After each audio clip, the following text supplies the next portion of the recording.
There's a quiet moment most people never talk about. It's the moment you realize how tired you are, tired of explaining yourself, tired of shrinking your truth, tired of bending just enough so others feel comfortable.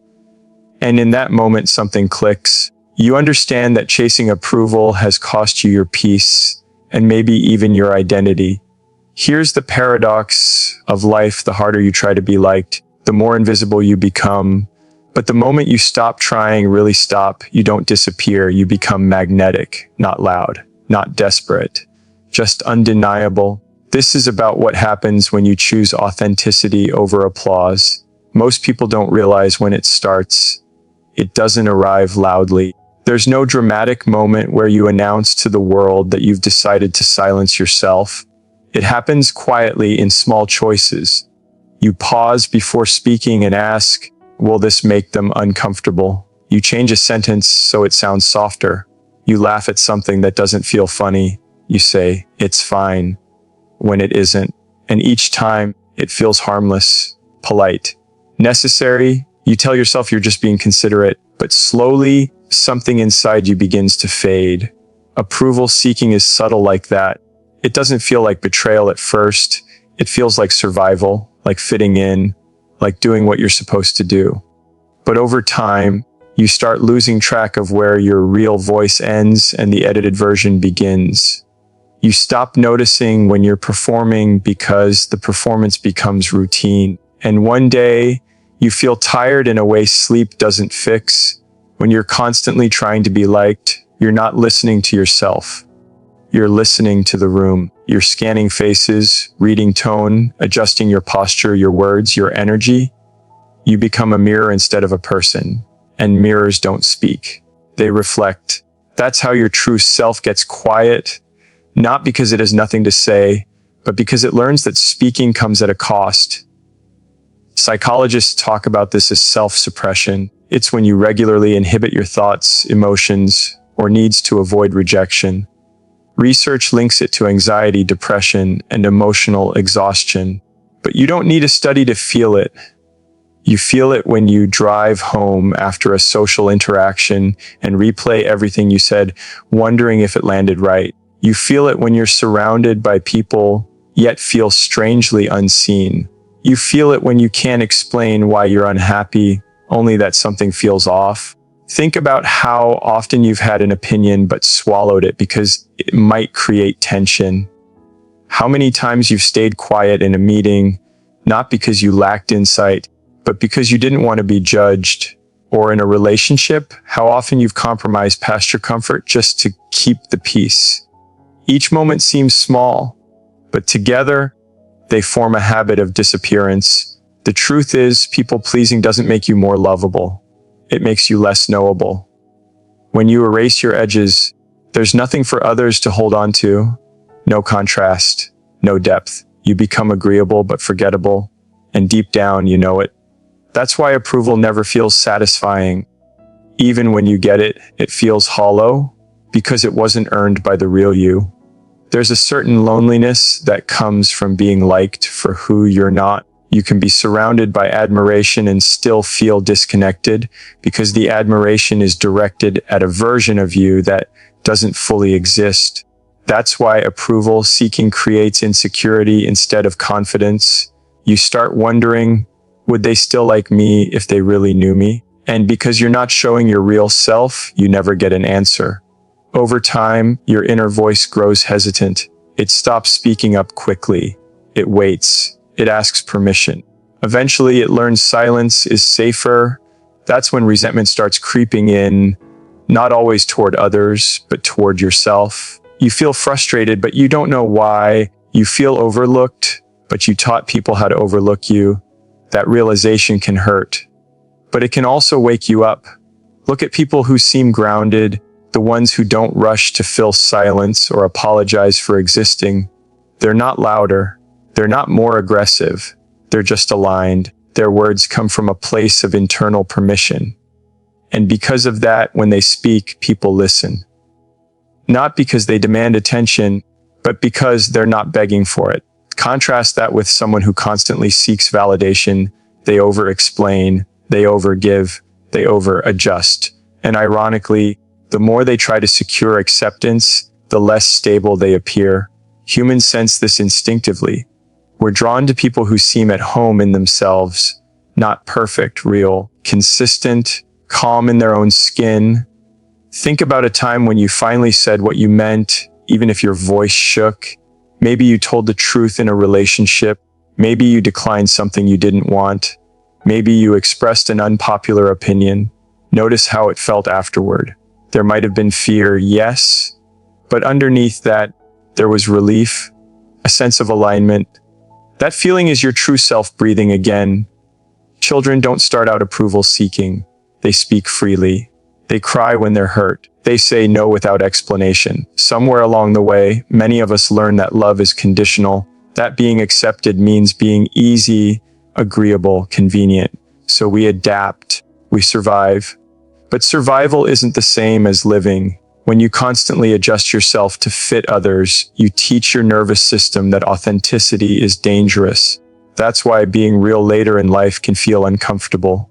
Your body has learned to associate honesty with risk. But discomfort isn't danger. It's unfamiliarity, and unfamiliarity fades with practice. The moment you stop chasing approval, you start hearing yourself again. At first, the voice might be quiet, rusty. Unsure? That's okay. It's been ignored for a long time, but it's still there.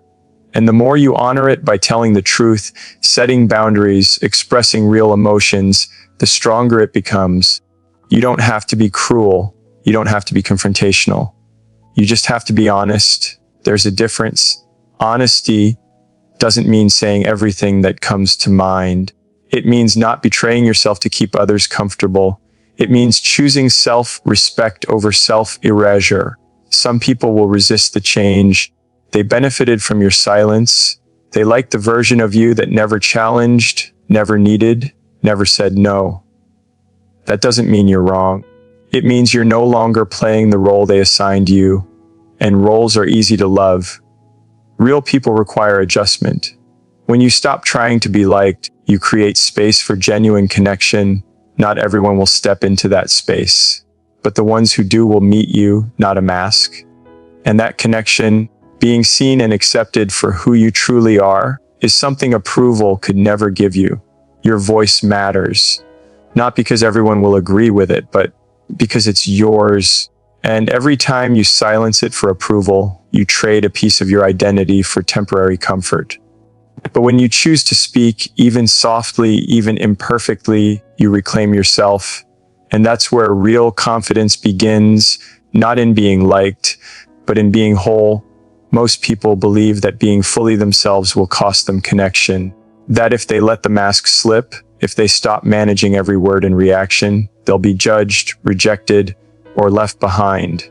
That fear doesn't come from nowhere. Somewhere along the way, many of us learned that acceptance felt conditional. You were praised when you behaved a certain way, loved when you were easy, rewarded when you didn't cause friction. So you adapted. You learned how to read a room, how to soften your edges, how to become what was needed. And for a while, it worked. You stayed included, you stayed safe. But safety built on performance is fragile.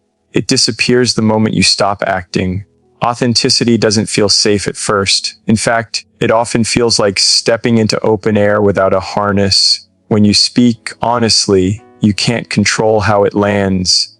When you show your real thoughts, you risk disagreement. When you admit how you feel, you make yourself visible. And visibility feels dangerous to anyone who learned early that being seen could lead to being hurt. So the instinct is to hide, to manage, to keep the peace. But hiding comes at a cost you don't always notice right away. The strange thing is, when you hide parts of yourself, others feel it. They may not be able to explain it, but they sense the distance. Conversations stay polite but shallow. Relationships feel careful instead of deep. There's a subtle tension in the air, like everyone is waiting for something real to happen. Authenticity removes that tension, not by being dramatic or oversharing, but by being consistent. When your inner world matches your outer expression, people relax. They know where you stand, and clarity feels safe. Safety isn't created by perfection. It's created by predictability and honesty. When someone is authentic, you don't have to guess who they are today. You don't have to decode their silence or overanalyze their tone. You trust that what you see is what you get. That trust lowers defenses. It invites openness. This is why authentic people often become emotional anchors in their families, friendships, and workplaces. They don't manipulate energy. They don't shift to please. They show up as themselves, and that steadiness becomes a form of comfort. Research supports this. Studies in social psychology show that people who express themselves authentically are perceived as more trustworthy and likable over time, even if they aren't immediately agreeable. Initial discomfort may arise, but long-term connection strengthens.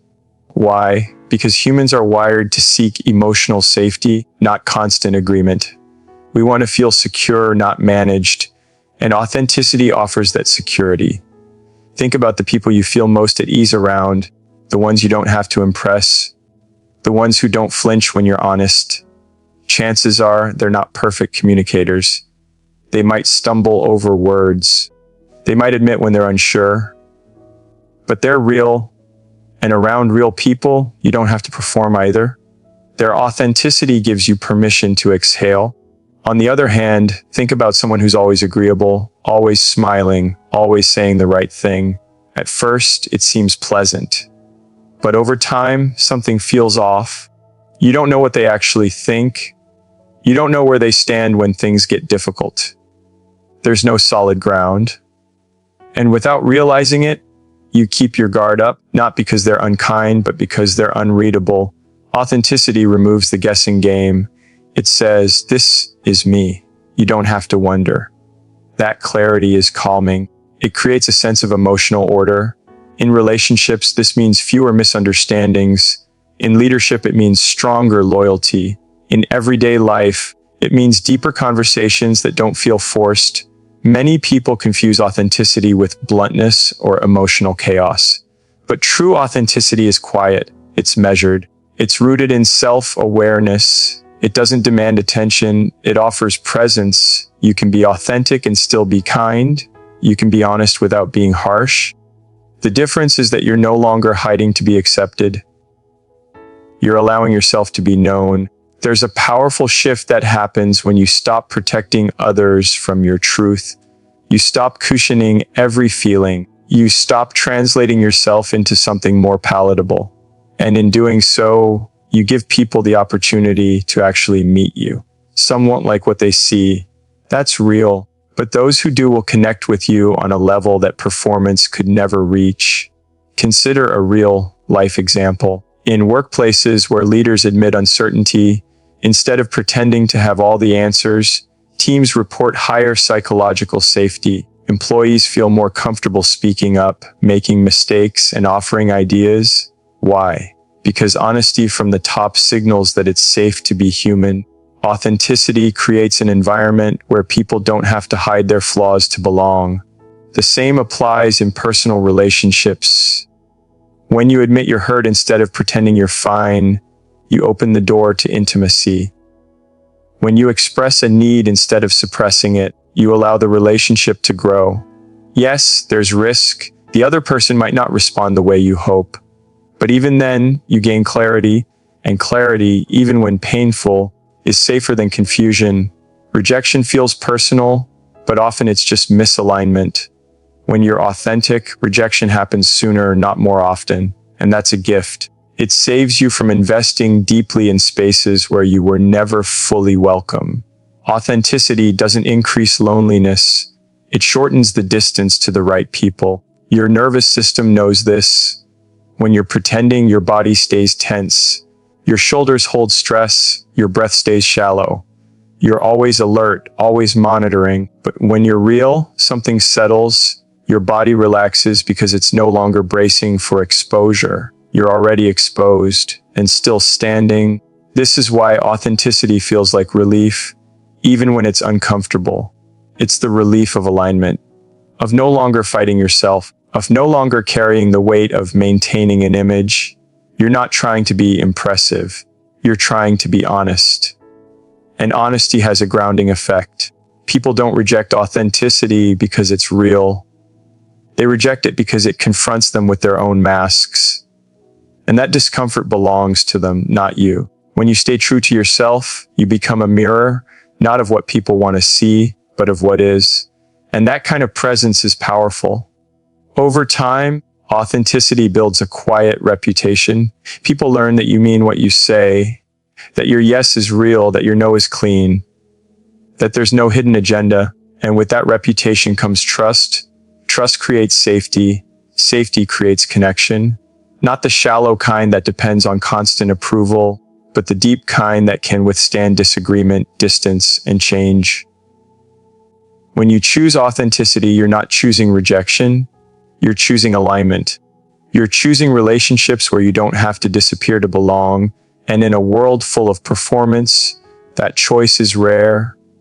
That's why it stands out. That's why it draws people closer. Because authenticity doesn't push people away. It tells them quietly and clearly that it's safe to be real here. People often misunderstand detachment. They hear the word and imagine distance, indifference, a lack of care. They picture someone who has shut their heart down, someone cold and unreachable. But real detachment isn't about turning away from life. It's about standing firmly within it without losing yourself. It's the moment you stop gripping so tightly to outcomes, reactions, and opinions. Not because you don't care, but because you finally care enough about your inner balance to protect it. Attachment to approval keeps your emotions on a leash. One message unanswered can shift your mood. One look of disinterest can send your thoughts spiraling. You start measuring your worth in responses, attention, and validation. And that's exhausting. Detachment begins when you recognize that your value can't depend on things you can't control. You stop chasing reassurance. You stop needing constant proof that you matter. And in that space, something unexpected happens. You grow calmer, clearer, and more confident. Confidence doesn't announce itself. It doesn't rush to explain or defend. It doesn't flinch at silence. It stays present, grounded, steady. Detachment creates that steadiness. When you're not overly invested in how you're perceived, your actions come from intention instead of fear. You speak because you mean it, not because you need a reaction. You listen without preparing your response. You move through the world without constantly checking if you're being accepted. There's a psychological concept known as emotional regulation. People who can regulate their emotions don't react impulsively to every external stimulus. They pause, they process, they choose their response. Detachment strengthens this ability. It creates a small but powerful gap between what happens and how you respond. In that gap, you reclaim control. Think about someone who doesn't immediately chase when communication slows. Someone who doesn't flood conversations with explanations or apologies. Their calm isn't accidental. It signals self-trust. And self-trust is deeply attractive because it suggests inner stability. People feel it. They may not be able to name it, but they sense the strength beneath the quiet. Detachment doesn't mean you stop caring about people. It means you stop losing yourself in them. You can still love deeply, show up fully, and invest emotionally without abandoning your center. This kind of balance is rare. Many people confuse intensity with connection, urgency with importance. But real connection breathes. It allows space, and space, when held with confidence, strengthens bonds rather than weakening them. There's a difference between letting go and giving up. Detachment is letting go of the illusion that you can control how others feel, think, or behave. It's releasing the belief that you must earn your place through effort and sacrifice. When you stop forcing outcomes, you allow things to unfold naturally. What's meant to stay finds its way. What isn't fades without drama. In relationships, detachment changes everything. When you're overly attached, you interpret distance as rejection. You personalize silence. You overanalyze. You chase reassurance, and that chasing often pushes people further away. But when you're detached, you don't panic. You observe. You stay rooted in your sense of self. And that calm presence invites respect. Research on attachment styles shows that individuals with secure attachment those comfortable with both intimacy and independence, are often perceived as more desirable partners. They don't cling, they don't withdraw, they remain steady. That steadiness creates trust. It tells others, I'm here because I choose to be, not because I'm afraid to be alone. Detachment also protects your energy. When you stop reacting to every shift in mood or attention, you conserve emotional strength. You no longer give power to things that don't deserve it. You stop handing your peace to situations that can't hold it. This isn't numbness, it's discernment. Think about how much time people spend worrying about being misunderstood, disliked, or replaced. That worry comes from over-attachment. Detachment says, I'll show up honestly, and whatever happens after that isn't a reflection of my worth. That mindset frees you. It allows you to move with dignity instead of desperation. Silence becomes less threatening when you're detached. You don't rush to fill it. You don't assume the worst. You trust that what's real doesn't need constant maintenance. This kind of silence carries confidence. It speaks without words, and people notice. There's strength in not needing immediate validation, in not chasing closure, in not forcing answers. Detachment gives you that strength. It teaches you patience. It helps you sit with uncertainty without unraveling, and patience in a fast-moving world is a form of power. Detachment also sharpens your intuition. When you're not emotionally entangled, you see more clearly. You notice patterns instead of excuses. You recognize when something feels aligned and when it doesn't. You stop confusing familiarity with compatibility, and that clarity leads to better decisions. People often fear that detachment will make them unlovable, but the opposite is true. When you're detached, you're present without pressure. You're engaged without neediness. That presence feels refreshing. It allows others to approach you freely instead of feeling pulled. In leadership, detachment creates respect. Leaders who aren't reactive, who don't take everything personally, who stay composed under pressure, those are the ones people trust. Their calm becomes contagious. It steadies the group. It signals competence. In everyday life, detachment reduces suffering. You stop replaying conversations. You stop seeking approval in every interaction. You stop carrying the weight of expectations that were never yours to carry. You still feel emotions, but they move through you instead of controlling you. Confidence grows quietly through detachment. It grows when you realize you don't need to prove yourself to be worthy, that you don't need to chase to be chosen, that you don't need to explain yourself to be understood by the right people. You trust your path. You trust your timing. Detachment doesn't make you distant. It makes you centered. It allows you to show up fully without fear of loss.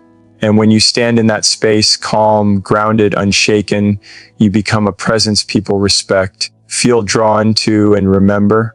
For a long time, many people believe that being available is the same as being valuable.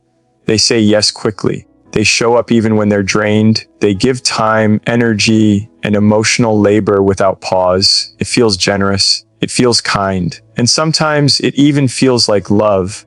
But slowly something shifts. The more accessible you become, the less your presence is felt.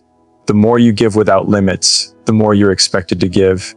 And one day, you realize you're exhausted and somehow still overlooked. Boundaries aren't walls, they're signals. They quietly communicate how you expect to be treated, what you can give, and where you stop. When you don't set them, people fill in the gaps with their own assumptions, not always out of malice, but out of habit. Humans adapt to what's available. Unlimited access doesn't feel precious, it feels normal. And what feels normal often goes unappreciated. When you're always reachable, always agreeable, always accommodating, you train people to see your time as flexible and your needs as optional. You don't mean to. You're just trying to be helpful, supportive, easy to be around. But over time, that ease turns into invisibility, not because people don't care, but because you never taught them how to care for you. Boundaries change that dynamic. They introduce intention, they create structure, they say, this matters. When you protect your time and energy, you send a message first to yourself and then to others. that your presence has weight, that your yes means something because it isn't automatic, that your no isn't rejection, it's clarity. There's a reason scarcity increases value. It's not about manipulation, it's about focus. When something is limited, we pay attention. When your energy is intentional, people feel it. They show up differently, conversations deepen, respect grows, not because you demanded it, but because you modeled self-respect. In professional environments, boundaries are often misunderstood as a lack of commitment, but research shows the opposite. Employees who set clear boundaries are more productive, less burned out, and more respected by their peers.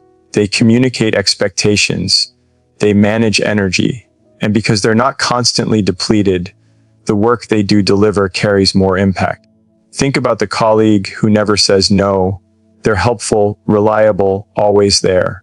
But when something important happens, their voice doesn't carry the same weight. Compare that to the person who speaks less often but with intention, who protects their focus, who doesn't overextend. When they step in, people notice. Their presence feels deliberate. The same applies in relationships. When you overgive, you can unintentionally shift the balance. You become the one who initiates, fixes, explains, adjusts, and slowly the other person leans back, not necessarily because they don't care, but because the space allows them to. Boundaries restore balance. They create room for reciprocity. Saying no can feel uncomfortable, especially if you've built your identity around being dependable. Guilt rises. Fear of disappointing others surfaces. But that guilt often isn't a sign you're doing something wrong. It's a sign you're doing something new. You're breaking a pattern that benefited everyone but you. Healthy boundaries don't require anger or confrontation. They can be calm, steady, and kind. They can sound like, I can't do that right now, or that doesn't work for me, or I need time. You don't owe long explanations. Over-explaining is often a sign that you're still seeking permission. Boundaries don't ask for permission. They state reality. When you begin setting boundaries, some people will resist. They were comfortable with the old version of you, the one who was always available, always accommodating. Their discomfort doesn't mean your boundaries are wrong. It means the relationship is adjusting. Some will adapt, some won't. And that reveals information you needed all along. Boundaries also protect your emotional space. They stop you from absorbing other people's chaos. They allow you to listen without taking responsibility for fixing everything. You can care without carrying. You can support without sacrificing yourself. That balance is what keeps compassion sustainable. There's a deep confidence that comes from knowing your limits and honoring them. You stop resenting others for taking too much because you're no longer offering more than you can give. Resentment fades when responsibility is shared. Clarity replaces frustration. People often think boundaries push others away. In reality, they draw the right people closer. Those who respect you will respect your limits. Those who don't were benefiting from the absence of them. Boundaries don't create distance, they reveal alignment. When you value your time, others learn to value it too. When you protect your energy, interactions become more meaningful. You show up present instead of depleted. You listen with attention instead of obligation. Your presence becomes something felt, not assumed. There's also something powerful about choosing yourself quietly, not making a show of it, not justifying it, simply honoring what you need. That quiet self-respect changes how you walk into a room. It changes how you speak. It changes how others respond to you. Boundaries teach people how to love you. Without them, love becomes guesswork.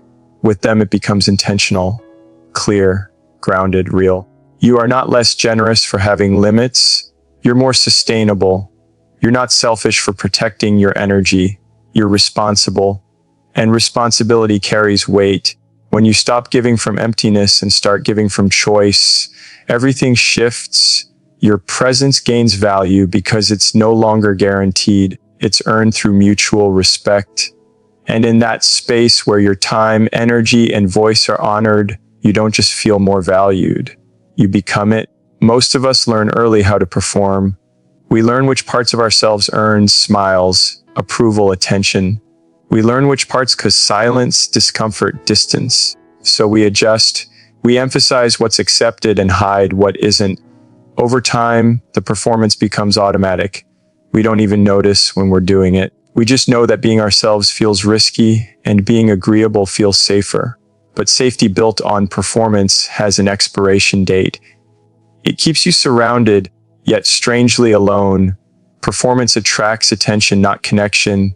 It draws people to an image, a role, a version of you that's carefully edited. And while that attention can feel good at first, it comes with pressure.